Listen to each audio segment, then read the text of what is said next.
All right, over to you, Dolma. Perfect.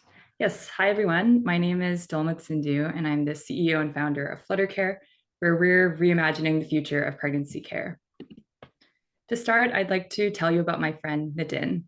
So Nadine was a policy analyst for 15 years with the government of Canada, and she really loved being able to contribute to her community as a public servant. Nadine and her husband were really excited to learn that they were expecting a baby girl who they named Judith. And Judith was full of energy. They would refer to her as their little kickboxer inside of Nadine's belly.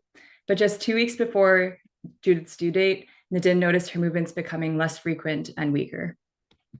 So she went to her doctor, who took Judith's heartbeat, told her that babies just ran out of room, and sent her back home. And just 2 days later, little Judith's heart stopped beating, and Nadine's world changed forever. The guilt and grief she experienced after her stillbirth was debilitating. She was hospitalized for PTSD and depression, and to this day has been unable to return to work. Nadine's story is not uncommon. Every 16 seconds, a baby around the world is stillborn, and in high-income countries like Canada and the US, 30% of stillbirths could be prevented. Stillbirths also put mothers at risk, with a 14 times higher risk of a severe complication during delivery. With only sporadic checkups, parents are on their own outside of the hospital. And in Din's case, she did everything right. She took care of her health, listened to her body, and took action when she felt something was wrong. But she had an undiagnosed maternal infection that was cutting off little Judith's oxygen. So how can we enable providers to offer the best care? At FlutterCare, we're developing a novel, non-invasive wearable device to enable parents and physicians to continuously monitor maternal and fetal health from home and to reduce the time it takes to seek medical attention. Our beachhead market is $4 billion per year, with a focus on complex pregnancies across our first regions, the US, Canada, and the UK. Comparable companies like Owlet and Nouveau have gone public, demonstrating the potential in the wearable space. But unlike their technologies, our technologies does not impede daily activities and measures parameters beyond fetal heart rate, with a focus on fetal movement. We built defensible technologies with our patents pending, and our device has been approved for clinical trials. We will be running our clinical testing in the first quarter of next year. We are collaborating with the Healthy program based in Hamilton and St. Joseph's Hospital to see if we can lay the foundation for a clinical study right now. And then we have also submitted our ethics application to the NRC to begin preclinical testing in October. We've also been supported by key deep tech programs like the Hardware Catalyst Initiative and Techstars Industries of the Future. We already have over 6,000 families using our first technology, which was a mobile application to enable parents to manually track their fetal movements. And our wearable device makes tracking fetal movements even easier. We're building a trusted brand through community. We've been promoted by the International Stillbirth Alliance and the Washington State Department of Health, and we're collaborating with key health authorities like the Public Health Agency of Canada. We're a deeply technical team. My background is in integrated engineering, and I also am trained as a birth doula. My team members have led hardware development at companies like Sanctuary AI and Texav, have conducted PhD research in biomedical sensors, and have multiple publications in medical imaging and image processing. We're also supported by a great team of mentors who have taken medical devices to market and companies to IPOs. We're receiving product development support from individuals like Jack Pryor, who was an early engineer at Dexcom, which is well known for their continuous glucose monitor, and was also a principal engineer at Medtronic. And we're receiving clinical mentorship from physician leaders like Dr. William Fraser, who was the former Canada Research Chair in maternal and fetal medicine. So we're currently opening our seed round and would love for you to join. We'll be using these funds to help us run our clinical studies and get to our regulatory submissions. Little Judith's legacy lives on, and there is hope. Last year, Nadine and I worked together to reform, to advocate for new national fetal health surveillance guidelines that will impact generations of families. Pregnancy reminds us of what a miracle it is to be human. And so from the very first flutters in your belly to the first time that you hold your baby, we want every family to have a positive experience. Thank you. All right, so I will turn it over to Martin to kick off the feedback on Ewan's presentation. Or sorry, Yeah, Dolma. It's all good. Sorry, I had you in my mind. Okay. yeah, I mean, a great riding into the pitch, great user story, like very compelling. I was thinking I can't wait till you get some success and you turn the story into a positive story. Be even more compelling, maybe. Um, there was, yeah, sorry, I missed what you and Nadine were doing at the end and how that was related to the pitch. That seemed kind of like inconsistent. Did I miss it? What was that about? Yeah, I think I didn't say it as smoothly as I usually do, but essentially, yeah, Nadine and I are co-founders of an initiative called the Canadian Collaborative for Stillbirth Prevention, where we're like working with the Public Health Agency of Canada and the Society of Obstetricians and Gynecologists of Canada to advocate for a national strategy. And so one of the things that we did do successfully was advocate for new fetal health surveillance guidelines. So now in Canada, as of September 2023, every individual who's pregnant after 26 weeks should be counseled by their physician to track fetal movements regularly. And if they notice any reduction in movement, they're to seek medical attention right away. And so it used to be this like oversimplified guideline of 6 movements in 2 hours, but now we're moving towards more of like a personalized baseline. And so that's where our technology fits in nicely because it helps people to understand their own Yeah. baseline. Yeah, Yeah. that and it being, yeah, something that the people are now being counseled to get something. Yeah, I think that's strong, but I think even compared to what you said there, like that's laying the groundwork for people to be advised to use something like Yeah, I think FlutterCare, just more right? Like expert. I think yeah, that's a Yeah. good part of the pitch, but I didn't come across. Um, the 6,000 families using the app. Um, the thing I thought was, well, what's the timeline? Like, is that good? Is that bad? Is that over 5 years? When did you launch it? So just maybe thinking about like, how, does that show a good ramp? I don't, maybe it does, maybe it doesn't. But that was kind of my I don't know if that's good or bad based on that number.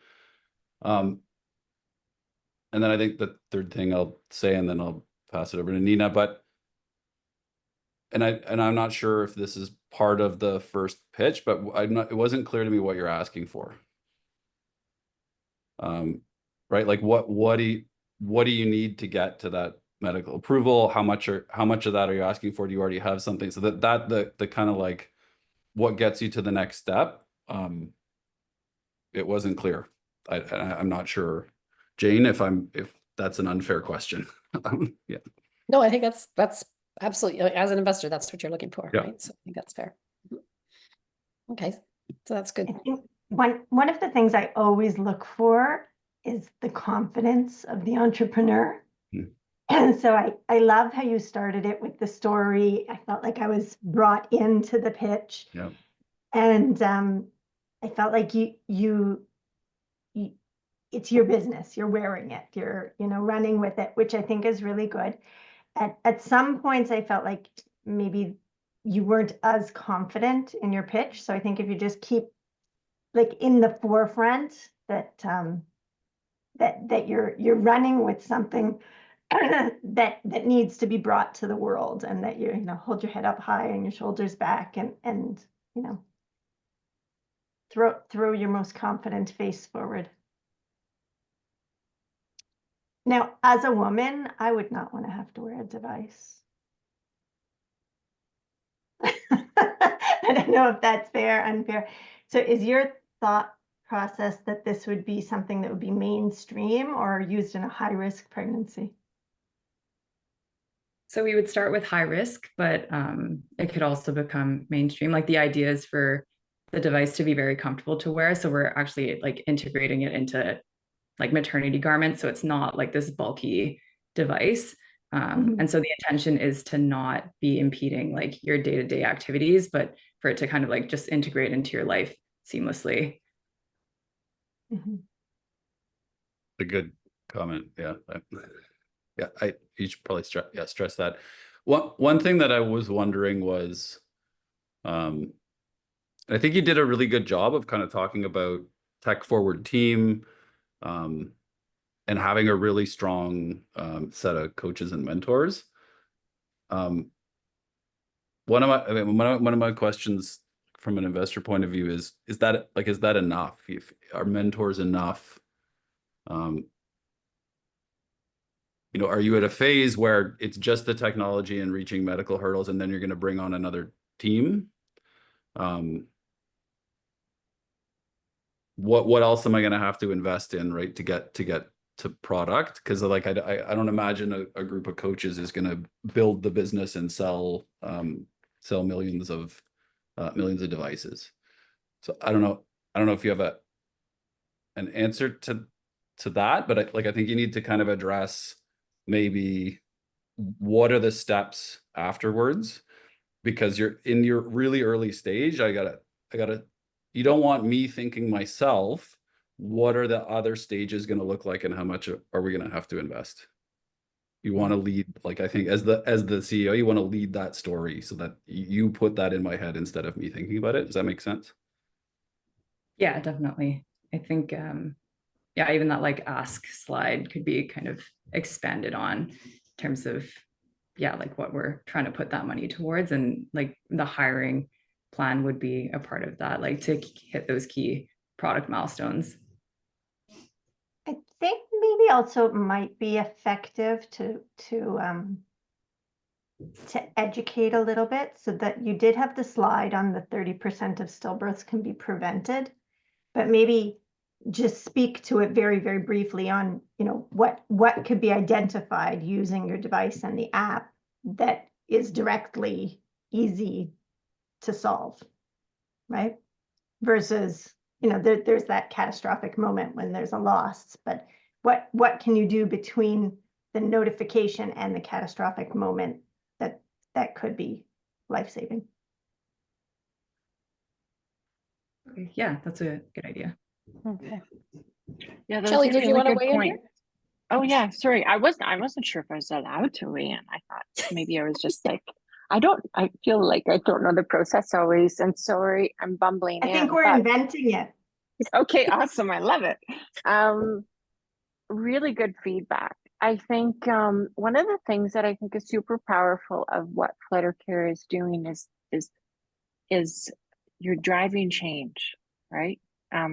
So you have a theory of change that can be really powerful and attached to what you're doing. So, you know, are we reducing stillborns? Are we, like Nina just said, are we closing the time between that first moment when we think something's wrong, to prevent, you know, the outcome that we don't want to see? Like it's almost like, you know, if you could articulate what is your theory of change through your solution, I think it could be really powerful. The other thing that came to mind is I think people using the app is super powerful. So I almost wonder if there's two commercialization opportunities here.